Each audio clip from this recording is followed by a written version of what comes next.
So the big question that a lot of people ask me is, why do home prices vary so much in the village of Arroyo Grande? It's such a small little place. Why would the similar house cost more on one street than it does on another street? Well, there are a few reasons.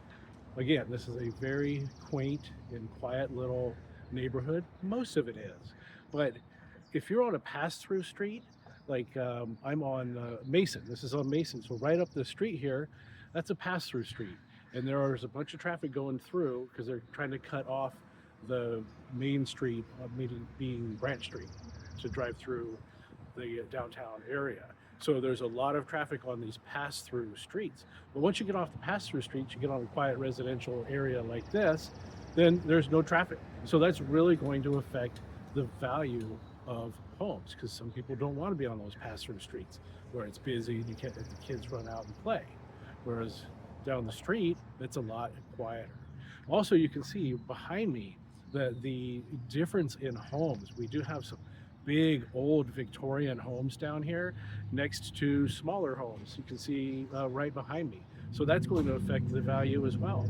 And the age of the homes affects it. So an older home, not necessarily as valuable as something that is new construction or remodel.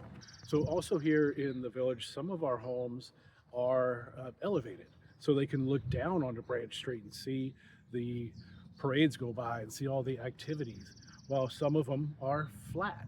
We also have a variety of different lot sizes here in Arroyo Grande that really affects the size and the value of the home and the property itself. So Arroyo Grande, down here in the village, you can have small lots, but we also have bigger lots. And a bigger lot in Arroyo Grande means that you can grow. You can expand your home after checking with the city, and you could put in an accessory dwelling unit, a granny unit, or you could maybe expand your home and make it bigger to fit more family members or maybe multi-generational family.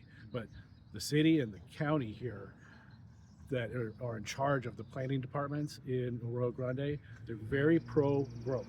We have a shortage of housing here. So if you could buy something with a big lot, check with the city, check with the county, depending on where your home is. If you're right here in the village, you're probably going to go to the city, which is just up the street. If you're a little bit outside the village, you're probably going to have to go to the county of San Luis Obispo to find out the allowable use.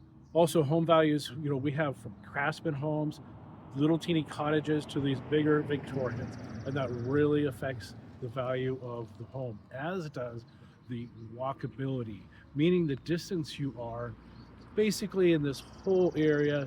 People are judging how close they are to get to Bridge Street, to the restaurants, and to Branch Street as restaurants, bars, and all the shops and walkability. That's also where the parades and festivities go on. That's where all the Christmas lights go up during the holiday season. So as far as the people that are moving here, people are looking for the lifestyle, that likability, not necessarily just a house. So when people are relocating from different parts of California or even from different states, they're looking for this quiet, quaint little area, not just the Central Coast. So it's super quiet, super quaint here, and we're still only about 10 minutes away from the beach. The village is not priced like a tract property. Every single piece of property is unique and has its own different value